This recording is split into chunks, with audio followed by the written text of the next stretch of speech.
Hello everybody, it's Megalithic here, and today we're going to take a look at the Weeny Dynasty, retailing for a price of $450,000 and can be found on the Southern San Andreas Super Auto site, Okay then, and this is the vehicle in question, ladies and gentlemen. This is the Weeny Dynasty, apparently based upon a British sports car or British motor car, I should say, from the 1950s, and really quite hideous, I'm sure you'll agree.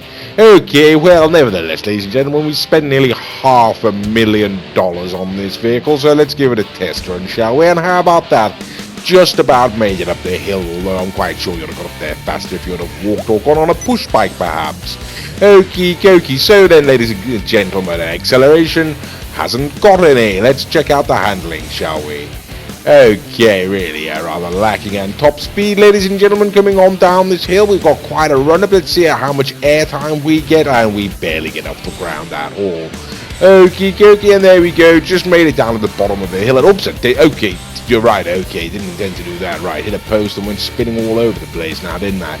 Okay, well, never mind, right, here we go, right, okay, let's get it back onto the main straight then, shall we, ladies and gentlemen, and we'll give it another go. Okay, now, like I say, this is the main straight. It'll give us a good chance to test out the acceleration and the top speed of this vehicle, as well as how well it handles weaving between traffic, or at least it would do if it were any other vehicle, but in this vehicle, all we're really doing is slowly at a sort of sunset pace, creeping along the road there, as you can see, and even managing to wiggle through the traffic on cine camera, don't you know? Okie dokie, and of course I inevitably hit somebody, and I do believe I killed them, which is jolly good. Okie dokie, so here we go, ladies and gentlemen, coming back down to the left corner. What do we think? I mean, let's be honest, it's going at absolute snail's pace because I hit that vehicle, but even if I hadn't done, I'm sure it wouldn't have performed particularly well, Okie dokie, well, ladies and gentlemen, here we go. We've got it on back to the Maze Bank offices, and as always, of course, we are going to send it on inside up to the custom auto shop and have this vehicle modified, complete all the necessary upgrades, and then we'll take it out onto the street once more and see how she handles. Okay, and now here we are, ladies and gentlemen, in the custom auto shop, and as always, we will be going through this stage of the video at double speed just to hurry things along somewhat, but the purpose of this section of the video is just more to give you an idea of the aesthetic stylings that can be affected to your vehicle should you choose to purchase this particular car, and I can't imagine why on earth you would. Perhaps the only reason one may conceive of such a foolish endeavor would be if one were trying to establish or complete some sort of Weeny classic, and while that's a perfectly laudable notion and in sort of theory, in practice I'm sure you'll find it's an absolute waste of time, Okay, well, here we go. Like I say, some rather interesting stylings that can be affected. It is a two-tone vehicle, as you can see there, two-tone color, ladies and gentlemen, but that's about the length and the breadth of any interest that this car may hold for you, Stylistically, yeah, it's got some interesting things going on. Performance-wise, it's got absolutely nothing at all going on, ladies and gentlemen, as we are about to prove by taking it out back onto the street.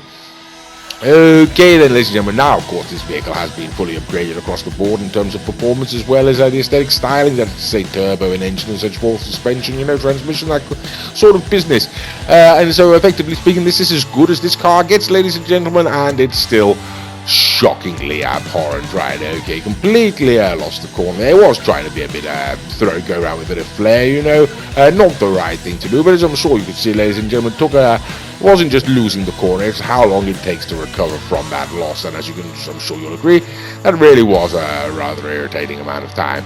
Okie dokie, well, here we go. Well, this is as fast as we're going to get in this wretched vehicle, ladies and gentlemen. You can see the scenery is sort of going by there, but not really nothing really to, and whoops, that days is okay, went into the side. Now, of course, that's something I have actually discovered about this car, ladies and gentlemen, and that's to say, it seems to prefer to spend more time on its side than it does on its four wheels.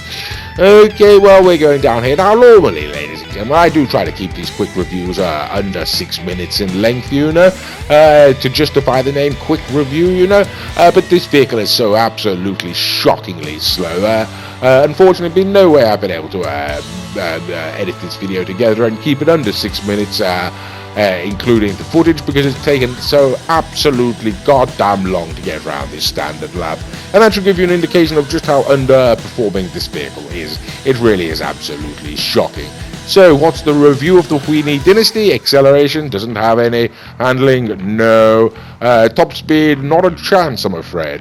Okay, so yes, here we go. We've got back to the Maze Bank offices, and now we're going to take it up to the test track, ladies and gentlemen. Like I say, in an effort to keep the video runtime as short as possible. Very unprecedented, we don't normally do this, but we're actually going to edit the actual test laps, ladies and gentlemen. Otherwise, we could be here for 10 or 12 minutes, you know.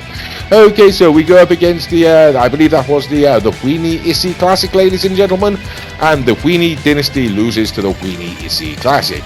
Okay, now this is the standard Weeny Issy, ladies and gentlemen, a convertible with still a standard car, and yes, the Dynasty loses to the standard Issy. Now this is the Weeny Issy Sports, ladies and gentlemen, as you can see, starting off with rather a severe handicap there, and still crossing the line miles ahead of me. And now on to the final masquerade, which is the Garotti Italy GTO, which finishes about 9 years before the Weeny Dynasty. So there we go, ladies and gentlemen. What do we think of the Weeny Dynasty? We loathe the wretched vehicle. It's absolutely hideous. Go on, Mr. Raccoon, show him what we think of it. That's right, pour gasoline all over the damn thing. Ha ha ha. Yes, we're going to burn it on this airstrip. That's how much we hate this bloody vehicle, you know, ladies and gentlemen. Absolutely sodding awful. Okay, so should you purchase it? No, you absolutely, most certainly should not. It's a complete waste of money, and for $500,000, Rockstar really do deserve to be severely reprimanded, in my opinion. That's it, Mr. Raccoon. You go ahead and throw those sticky bombs on it, and there we go. Right then, and now we're going to send this vehicle where it belongs, and that's to a flaming, burning death, and then hopefully to rot in hell somewhere. Okie dokie, well there we go. Well, I do hope you've enjoyed this video. Bloody hell, sodding Raccoon. Yes, well, anyway, as I was saying, thank you for watching.